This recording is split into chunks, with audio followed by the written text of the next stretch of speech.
morning, children. Good morning, ma'am. I am Teacher Rowella, and today I will teach you 5 different fruits.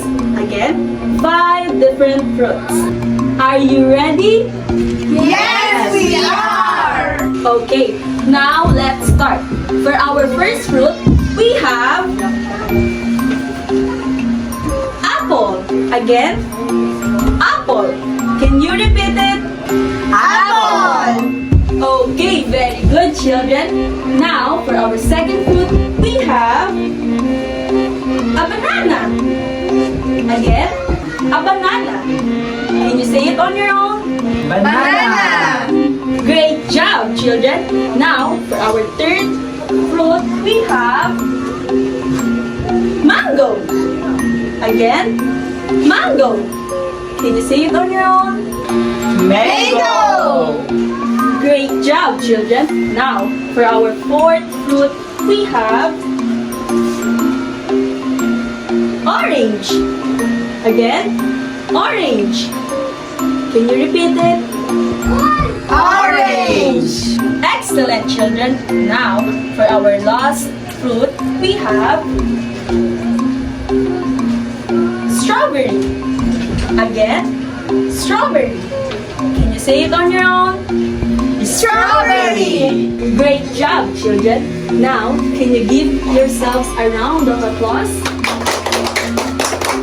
So, since I already told you about 5 different fruits, now I want you to participate in this simple activity. This activity is very simple. I just want you to point out which fruit I am looking for. Okay? Are you ready? Yes. Let me just space it out.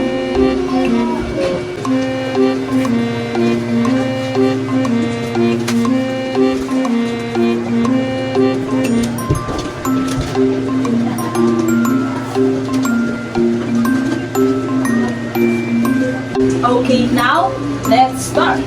Teacher Rowella is looking for an apple. Can you help me find the apple? Yes. Is this an apple? No. No. Is this an apple? No. No. Where is the apple? Can you point it out? There. Very good, children. Let's clap. Now, let's find the strawberry. Can you help me find the strawberry? Yes. Okay. Is this a strawberry? No. Is this a strawberry? No. Then where is the strawberry? Can you point it out? There. This? Yes. Very good, children. This is the strawberry. Now, let's find the orange. Can you help me find the orange? Yes. Is this an orange? No. Is this an orange? No. Then where is the orange? There. This? Yes. Very good. This is the orange. Now, let's find the fourth fruit. Let's find the banana.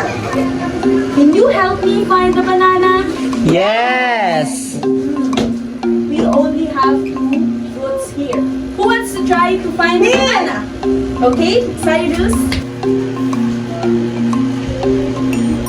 Is this the banana, children? Yes. Very good, Cyrus.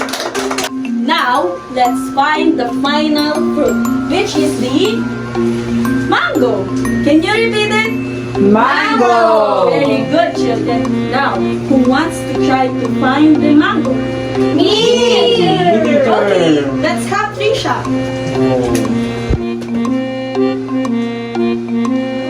Is this the mango, children? Yes.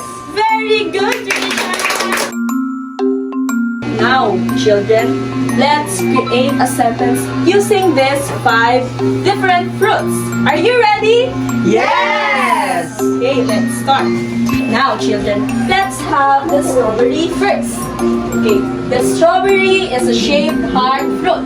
Again, the strawberry is a shaped heart fruit. Can you repeat it? Yes. Okay, the strawberry is a shape heart fruit. Very good, children. Now, let's have the orange. Orange is rich in vitamin C. Again, orange is rich in vitamin C. Can you say it on your own, children? Yes. Okay.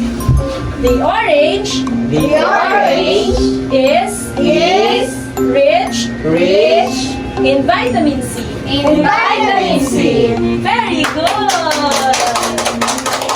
Okay, now children, let's have the fruit mango.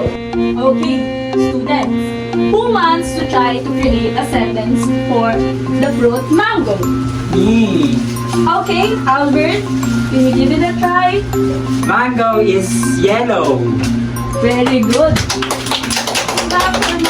Okay, now let's have the fruit apple. Who wants to try to create a sentence Me, for teacher. our fruit apple? Okay, let's have Edlin. The apple is my favorite fruit. Good, Edlin. You children, let's clap for Edlin. So now, everyone, for our final fruit, I will give the last sentence for the fruit banana. Okay. The zoo monkeys love the banana. Can you repeat it? Yes. The zoo monkey loves the banana. Very good.